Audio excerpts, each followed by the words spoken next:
Hello friends, in this video I am going to discuss the poem The Good Morrow by John Donne. I'll discuss summary, line by line analysis, themes, symbols, poetic devices, rhyming scheme, meter of this poem. So we'll analyze it completely. So let's begin by summary of this poem. The good morrow, here morrow refers to morning. So when the John Donne tried to convey that what did you and I even do before we were met, or we were in love, and were we still breastfeeding, all we enjoy simple childish things. But it's true that all of this is just pleasure but dream. If I ever wanted and gain something beautiful, it was just a dream of you. And now, good morning, good morrow to our souls which are waking up. They do not watch each other out of fear. There's no need for jealousy. Loves make it so that we don't need to look at anything except each other. It doesn't matter that what other people doing, they are discovering new worlds, but what actually matters for us is that we remain close to each other and looking at each other. Let other people make maths chanting world, and let us have just one world, that is world of each other. Each of us is a world, and each of us has a world. And my face appears in your eyes, your face appears in my eye, and truth of our heart is visible in our faces. Where can we find two better globes without the cold of north, or the darkness that comes? The sunset in west, what sometimes dies, it dies because its part were not appropriately mixed, but our loves are so perfectly matched that we have become one, and thus our love will not lose its power and will not die. Now we'll see themes. Love as awakening. So Good Morrow is celebration of love. It represents an intense and unparalleled pleasure, and it is love is so powerful that speakers describe it as an awakening of soul, and almost which is a religious experience. And two lovers dedicate themselves to love, about adventure or career success, and this translate romantic or erotic love. Rather, it's a spiritual love and capable of producing the same sides as religion. And before they found each other, and how things change or perceived after they met each other. So he described that before they met each other, they enjoy childish things. Everything seems like childish pleasures, but after they met, everything seems changed. Before they have limited understanding of life, now they got understanding of life. But once they found each other, it feels though their eyes have been opened now. It's a new experience, new awakening. Good morrow to our waking souls. Since the sun is often associated with Jesus Christ as Christianity, so we'll say that the lovers' devotion to each other wins them, or bestow with them immortality, and that all love is capable of producing a religious epiphany. Epiphany is, a sudden realization of something, whether or not it takes a form that church sanctions, like marriage.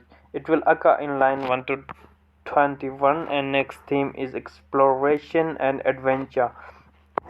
So the age in which John Donne write this, it's the age of discovery, the period of European sea exploration, 15th to 17th century.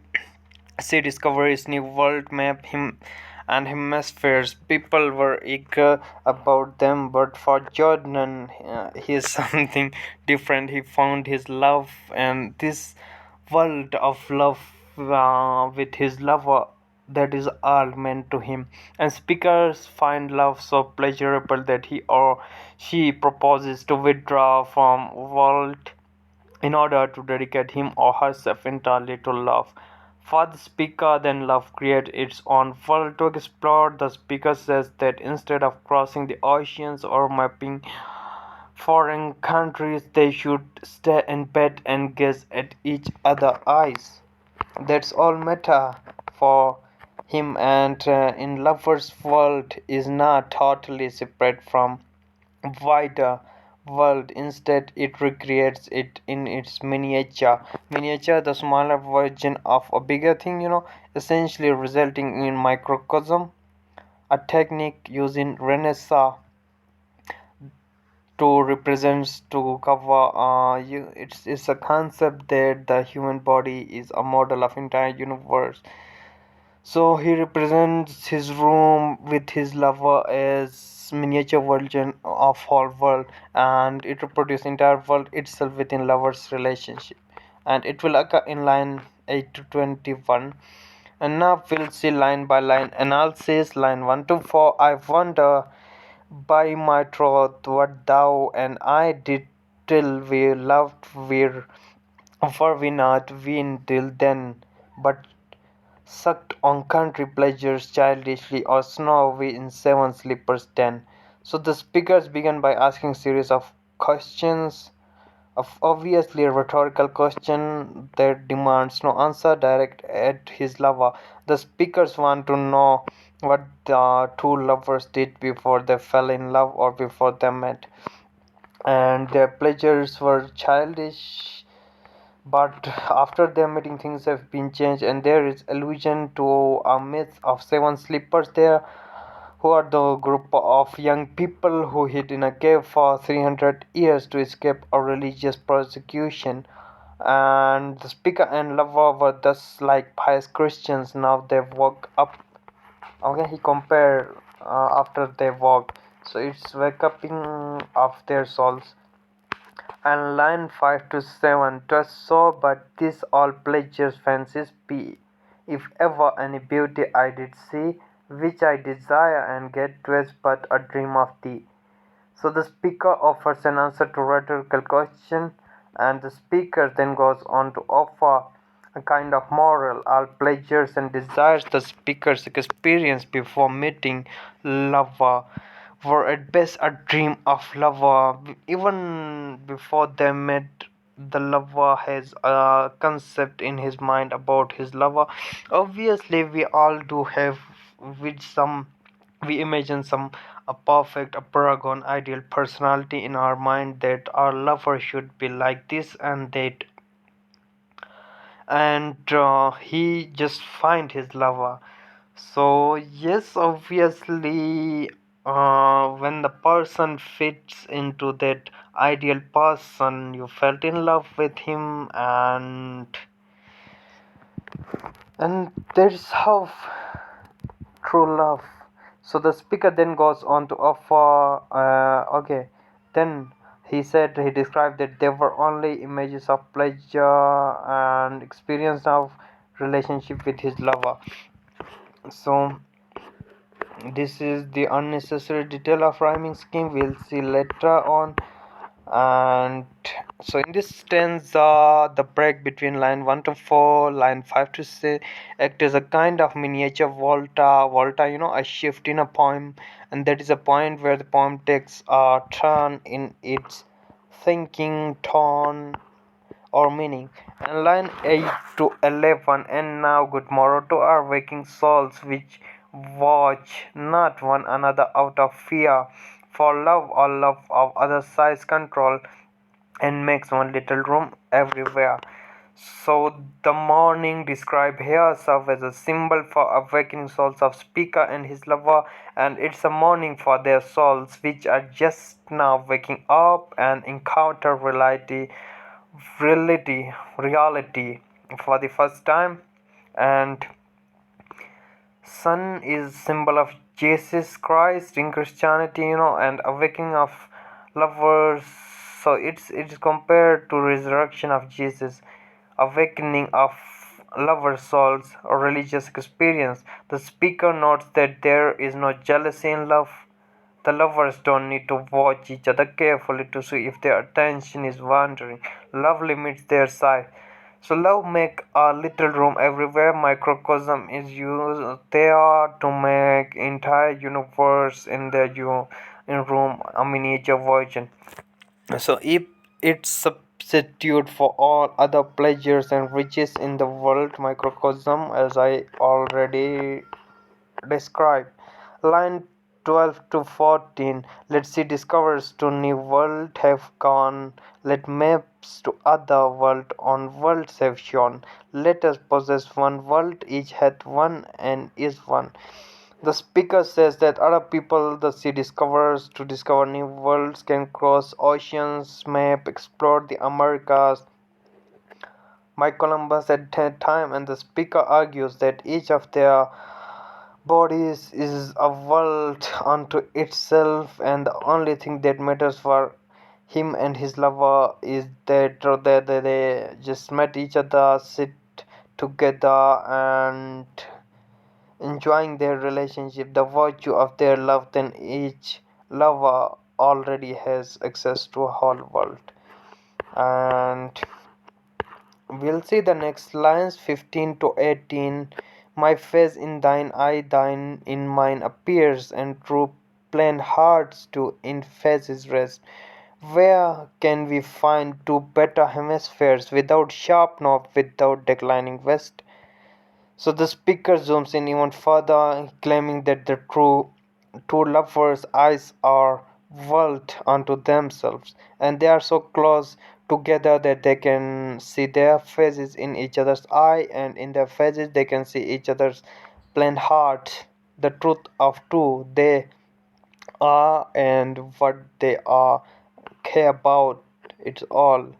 So the globe exists within their eyes. The speaker suggests that lovers' eyes are not only microcosm of entire world, they are better than the world.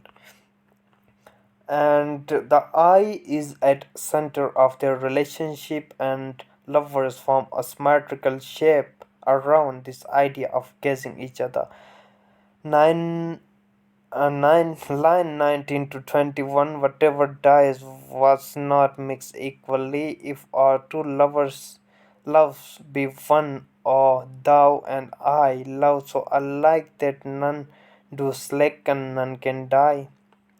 So he argues that love will also grant lovers immortality, and here he give allusion by alluding to the theory of humors, which is part of Renaissance medicine. In that theory, the human body contains four humor: black, black bile, yellow bile, phlegm, and blood.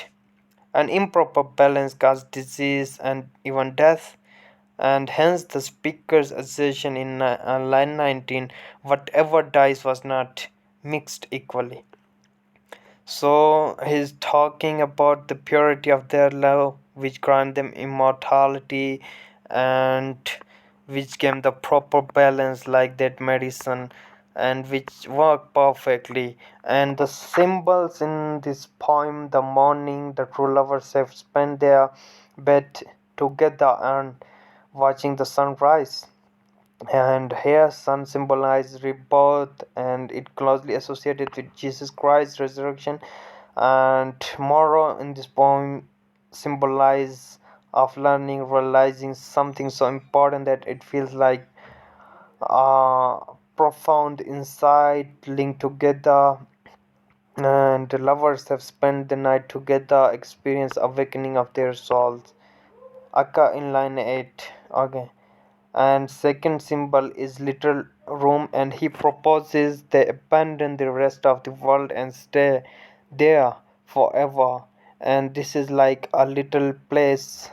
He used microcosm, the entire world, his room as miniature of the entire world. And little room also symbolize idea of poetry, place of refugee, a little room, and maybe a symbol of poem itself. And it may be unreasonable to expect that the little room will literally serve as everywhere for lovers, and it's a place where they can enjoy their love forever without interruption. Line it will occur in line 11.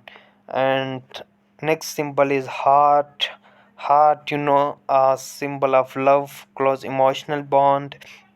Rather, it represents the truth of a person, their true character, undisguised and honest. For the speaker to see someone's heart is know they truly are, and symbol of heart helps convey their intimately lovers know each other, and it will occur in line 16. Now we'll analyze the poetic devices. The first one is the enjambment. It's a continuation or carrying of an idea or thought our next line without a pause. So here we'll see how it is used with 1 in opening lines and 2 in line 6 and 20. And recall the enjambment need always align with punctuation and concern with grammatical unit of one line spilling out to the next. And we'll see. The speaker again highlights the words thou and I with enjam at the line of line 20, echoing the end of line 1 and reinforcing the two lovers are true core of poem, perhaps the world. And it will occur in line 1 to 2, 6 to 7, 20 to 21. And end stop is there, which means a grammatical end or a sentence end in a complete sense. So end stop occurs in line 2, then childishly, and all of these.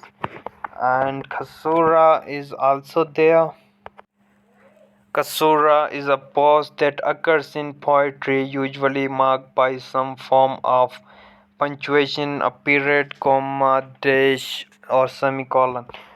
So they often simply spread parenthetical phrases like by my troth in line 1 and kasura in line 10, 13, 14 all separate two parts of sentences from each other. For example, in line 13, let maps to other is one idea and one grammatical unit. Worlds on worlds have shown is another, and it will occur in line 1, 2, 3, 5, 7, 10, and 13.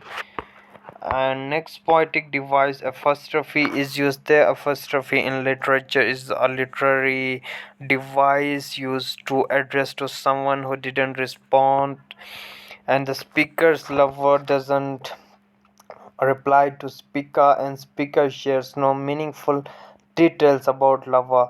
And so using rhetorical questions that demand no answer instead of asking questions that might require lover to answer, it will occur line 1 to 21. Allusion is there, historical reference allusion means, and it's very important in Renaissance philosophy, and it's a allusion to a myth, the seven sleepers in Christianity and Islam as well, the seven. So what it actually happened according to Ephesus around 250 AD, the seven sleepers they escape a prosecution for Christian faith, and they emerge from a cave after 300 years of sleep, having asleep entirely, and spent a long time asleep and now being rewarded for their piety with a new life. And it will occur line 4, seven sleepers 10, line 11 to 14. And yes, see, discoveries means discovery allusion reference to Columbus discovery of America as well, you can say. And anaphora is used there. Anaphora is repetition of word or phrase at the beginning of a successive sentence to reinforce its meaning. So line 12 to 14 of second stanza, we'll see the speaker voice a series of wishes and prayers and have all the world we need right here in this room. Use anaphora. Each line begins with the word let. So that is anaphora, and it will occur in line 12, 13, and 14. Rhetorical questions are there, the question that demands they need no answer, they are answer in itself, and it poses a question in line 17 at the end of 18. Rhetorical questions suggest that the speaker doesn't want lovers contributing the poem's discussion, and it will occur line 2, 3, 4, and 17 to 18 as well. Alliteration is there, repetition of same sound. So we'll see instance in line 7, the speaker alliterates on t, d sound, and in described, dreamed, and s sound in line 4 with snort, 7, slippers. We'll see. And was sound in line 6, want of we, win. So this is alliteration, and it will occur in following lines. And assonance is there, and assonance is repetition of similar vowel sounds, and we'll see the repetition strong assonance of o e sounds, and line 15 content 5 hard e sounds, and we'll see the sounds used in the following lines. Repetition of vowel sounds. Consonance is there, consonance which is repetition of consonant sounds. So here we'll see consonants on th, l, n, and t sounds, and